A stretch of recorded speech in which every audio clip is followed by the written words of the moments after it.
I was walking alongside the road at night from a party, ditched by my friend for a girl, when a car pulled up beside me. "Get in! Now!" I froze, totally taken by surprise, and he shouted again.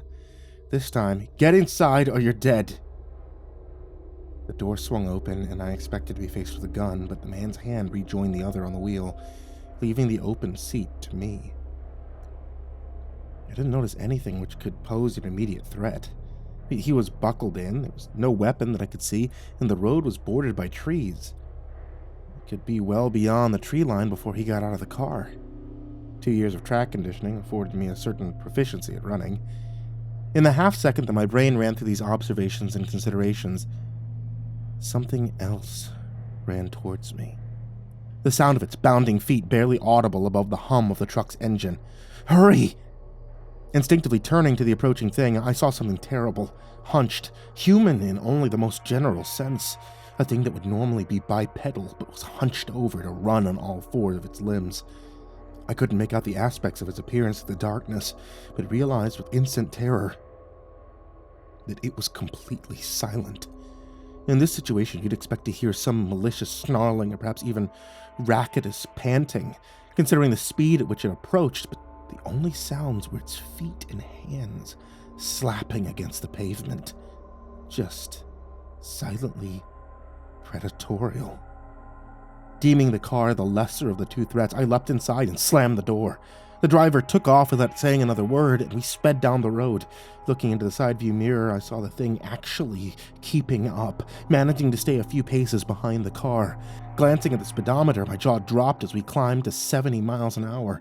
The thing which hounded us was preternaturally fast, and we were approaching 80 miles an hour. It barely lagged behind.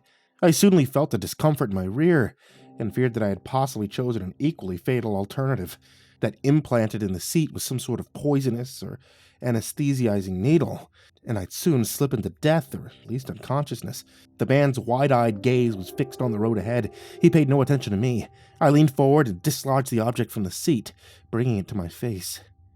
I almost sighed in relief at seeing the little plastic army man, the bayonet being the thing that had poked me. Remembering the dire circumstances and seeing the still-pursuing creature faintly behind us through the mirror, I asked the driver what it was that chased us. He wiped sweat and sweat-matted hair from his face, and after a moment of shuddering, finally he said, "My son." I wanted to think that I hadn't heard him correctly, but the existence of the toy in the seat attested to his statement. Turning back to the mirror, I saw that even though the creature was undeniably malformed, physically warped to be some subhuman predator, it was still fairly small in stature. No bigger than the size of a child. Letting it all sink in, my mind instinctively reverted to performing the habitual behaviors of being in a car. I autonomously reached over to pull and buckle my seatbelt, but my hand brushed against shreds. The belt had been savagely torn. "You did that when it happened. I'm sorry." The man's voice was hollow now, no longer urgent like it had been when he had unceremoniously picked me up. We drove down a seemingly endless stretch of road, and I found myself growing increasingly thankful that he had come by. Even without the threat of the creature, the walk home would have been awful. Hoping that I wouldn't inspire some frenzied moment of despair, I asked the man what exactly had happened to his son. "We were just driving, coming home from his mother's. I get him Tuesday to Saturday, like that on that. We had the windows down, the air conditioning in my car is busted right now, and he liked sticking his hand out of the window as we drove away, about 10 miles back. It happened. Just came out of nowhere. One second he was sitting there, his hand waving along the air current. The next he was slapping at his neck, crying about something stinging him. I looked over and, God, it was huge. Like a fat, prickly worm with wings. I know this will sound crazy, but it looked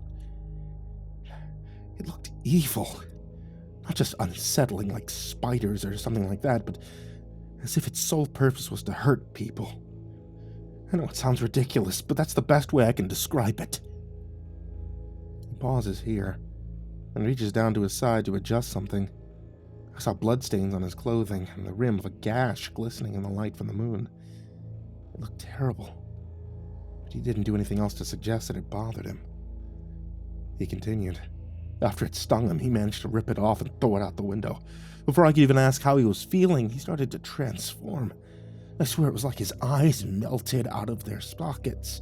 Everything just drooped. His nose, his mouth sagged until his face was just this flimsy surface. It was horrifying. And to make it worse, he was screaming the whole time. He then started thrashing around, clawing at the upholstery and himself with knife-like claws that had grown in the span of a few seconds. He slashed in my direction, cutting me across the side. I lost control of the car. I slammed on the brakes.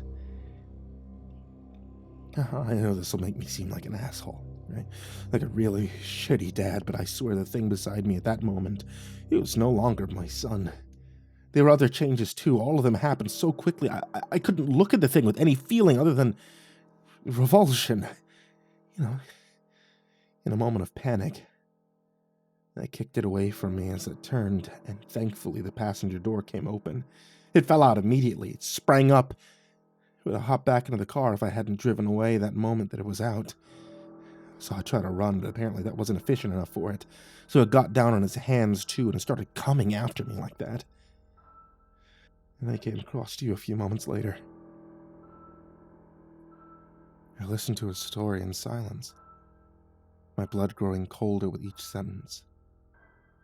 I felt for the man. I really did. I couldn't bring myself to blame him for abandoning that creature, that thing which was clearly no longer his son. I asked what he planned on doing beyond just driving to safety, and he didn't respond. The shock, most likely too great to let him think of even the immediate future. We maintained about 85, and even though the road was dark, I didn't dare ask him to slow down. I couldn't see the creature in the mirror anymore, but I doubted it had given up.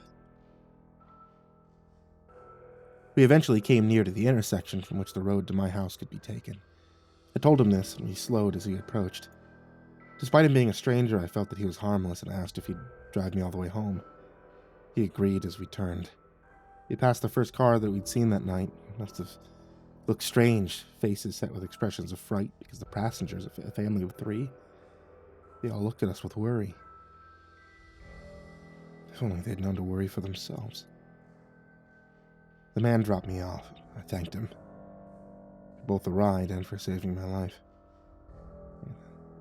Then he left, without any further conversations. Despite not having had to walk much, I was still tired. I went to sleep the moment I fell on my bed. And the next morning, I went to a nearby diner for some breakfast, barely thinking about the night before. I knew it wasn't a nightmare.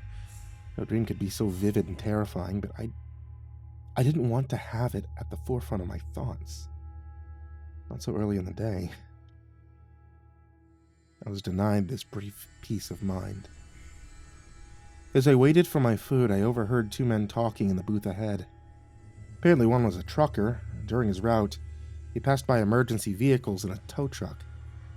He said he saw them preparing to haul away a car, which looked like it had been all shredded up.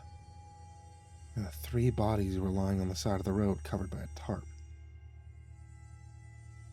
I didn't speak up. I couldn't bring myself to utter a word. But I knew those people he spoke about had to be that family that the stranger and I passed on the way to my home. The creature that had once been the stranger's son. He had to have gotten them.